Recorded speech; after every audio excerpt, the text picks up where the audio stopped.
Greetings all. This is Mark Thomas and Eric Sincata. I want to say hello, Eric, and so folks can kind of match our voices to our avatars.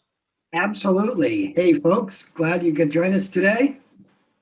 We are from the Data-Centric Workload Specialist organization here at Dell Technologies, and we focus on HPC and AI solutions. I have to call this out, Eric, as I'm looking at our avatars, I feel like I have a head to torso ratio issue happening here. It looks like my head is almost the same size as my body. So I'm kind of, it's a little distracting, not important, a little distracting. Yeah, I need to get myself a hat too before I get a sunburn. Well, anyway, thank you everybody for joining another episode of AI Safari.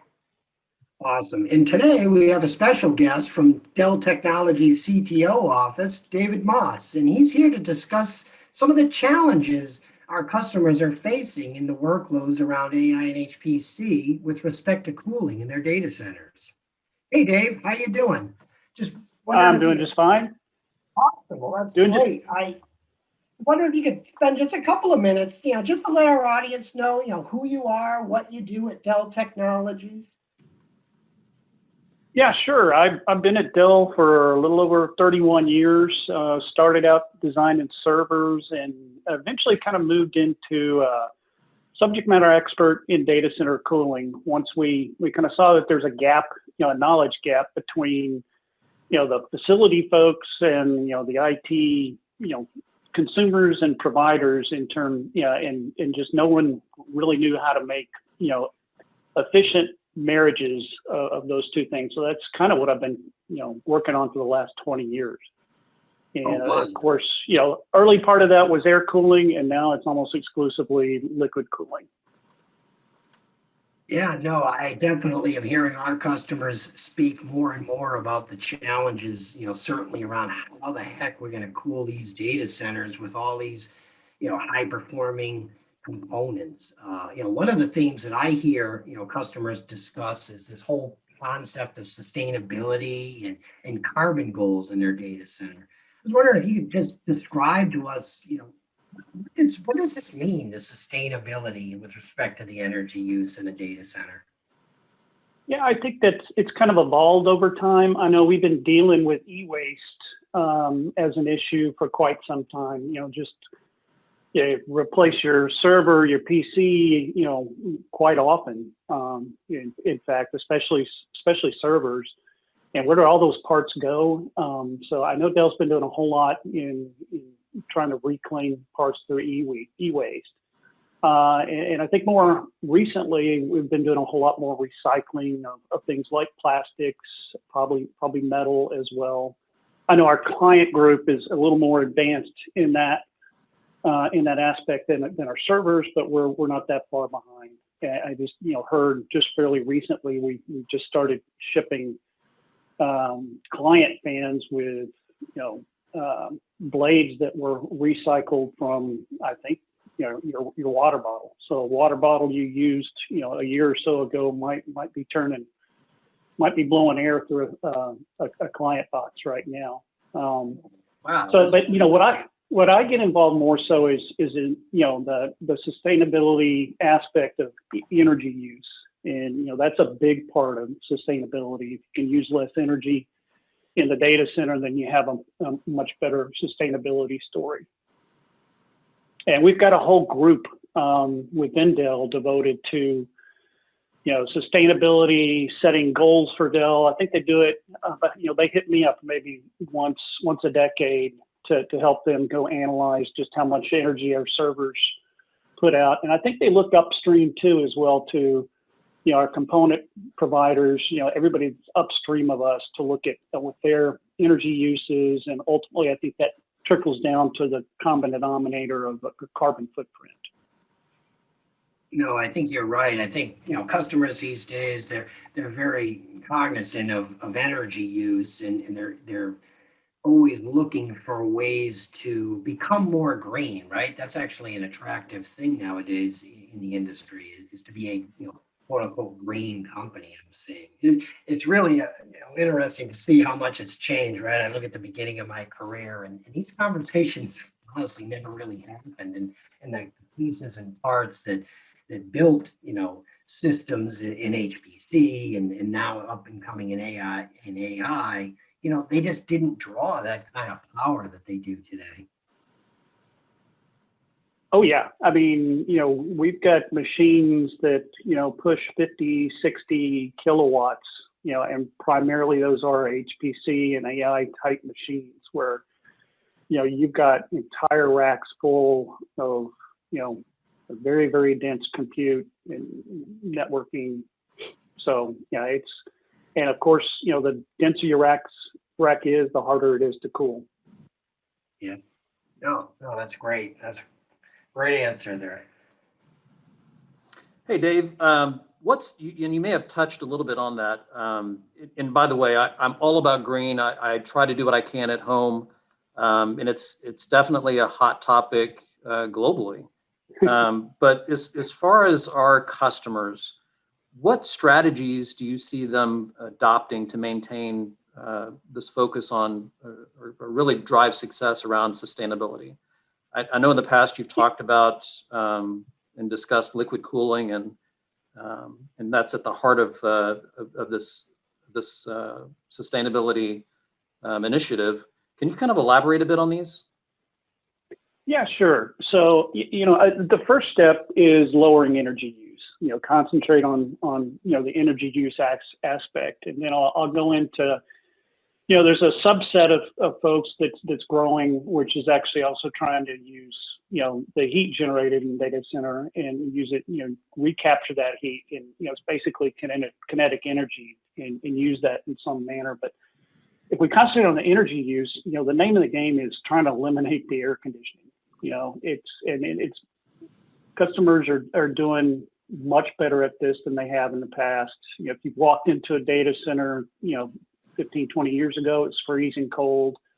So if you work on eliminating the air conditioner, you're going to save at least 5 times more in cooling energy than if you're chilling, 24/7, 365. Now, you don't need liquid cooling per se to do that. There are plenty of data centers out there that are fresh air cooled or fresh air assisted with evaporative cooling. But then getting into the second step, recapturing heat, air cooling is just not effective enough. It doesn't produce high enough temperatures to go use and recapture that heat and use it elsewhere. It's just, it's not high quality, what they would call heat. It's not high temperature enough. But with liquid cooling, we can use much warmer temperatures.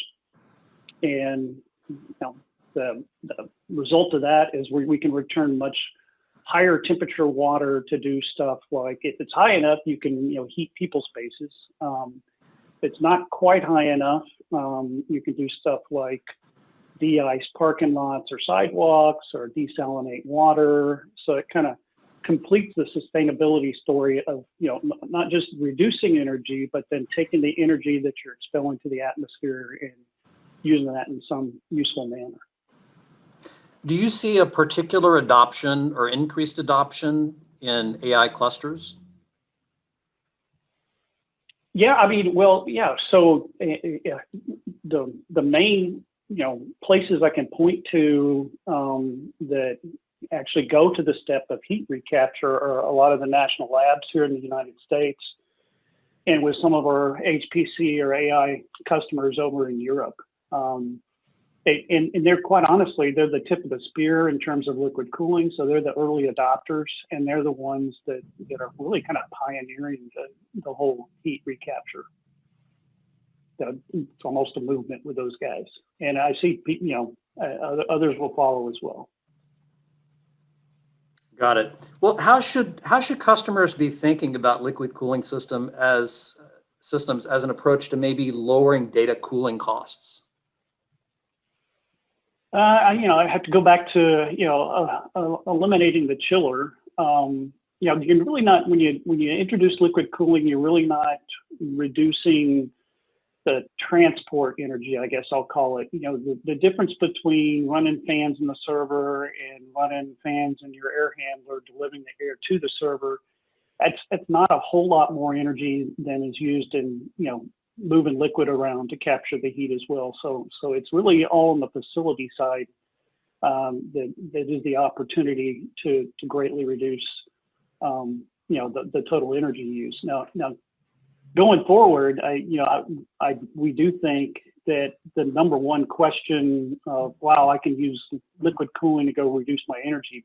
What the first question, someone should answer is, do I need that liquid cooling for compute performance? Because the further we go into the future with the increasing power at the chips, there will be chips that you can't air cool. So question number one, do I need liquid cooling for compute performance? And then number two, then does that help me more, efficiently run my data center, even to the point of maybe heat recapture? Got it. No, that's really interesting. As I look at customers and their data center cooling challenges, and one question I had thought about asking you, Dave, was, do you see, these cooling challenges, driving customers to put their workloads, for instance, in the public cloud, so they don't have to worry about it? Yeah, that's an interesting question. I'm not really sure. When I think of sustainability overall, it's really a reaction to try to adhere or even stay ahead of governmental regulations, or just, be a socially responsible company. I do believe, that our sustainability, I'll call it an equation, or at least our story includes our supply chain and their carbon footprints. So if you're moving stuff from your own data center to a cloud, I believe that calculation would have to include that cloud's, carbon footprint as well. And are they more or less efficient? And are you giving up flexibility, to improve your own sustainability story? Because it really just depends on how efficiently they run their data centers and whether you can do it better. Yeah, no, I mean, that is interesting. I'll be curious to see how things go in the future, and what customers start to think about. And to your point about some of those government regulations, and obviously the social pressures, et cetera, as we go along here. I think, for me now, in my mind, I was thinking, what's a fun question for Dave, right? Outside of, power and cooling, et cetera. I hear you're from Austin, right? And, we've got an upcoming weekend here. You doing anything fun? Oh, fun. So with COVID, what's fun anymore? Kind of change the definition of, what you do for fun. It's really changed my last year, because my oldest just went to school. He only lives, his freshman year in college. He only lives, they're only about 45 minutes away. And our vision had been to visit him a whole lot. He's in the band, so we'd go down and watch football games, just like we did with his band in high school. Yeah, and that really didn't happen. We coaxed him home a couple of times, and but we're getting out now. Actually, this weekend we're driving down to Houston and visiting family there, where I've got a nephew that just graduated from the Naval Academy. So that's something we haven't done in a while. Well, that's fantastic. It is great to sort of finally get a little freedom and feel like we can, stretch our legs again and get out and see people and do things. Yeah, might even go to a movie. Wow, that's huge. Yeah. Oh, well, that's fantastic. Thanks for the insight. Yeah, sure. Hey, Dave, we really appreciate you joining us today. Very insightful.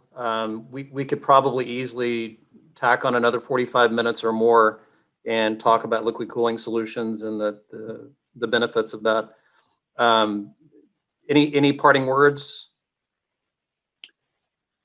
Again, I'll go back to it's a message that we've been putting out. I'm one of the older ASHRAE members, and ASHRAE, if you don't know, is the Air Conditioning Society. It puts out most of the guidance on how you do data center cooling.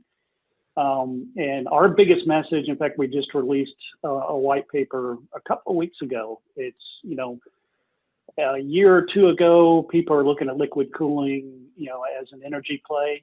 Now, the first question, I think I mentioned this before, first question you have to ask yourself is, do you need that liquid cooling for the compute performance? Because that's going to be, an ever increasing reason to consider liquid cooling. Got it. Perfect. Again, Dave, thank you very much. We pride ourselves on bringing very smart people into our episode, and with you, we definitely check the box again. So again, appreciate your time. Thank you everybody for joining us, and stay tuned for another episode of AI Safari. Yeah, no, thanks everybody for joining. Thank you. Have a good weekend.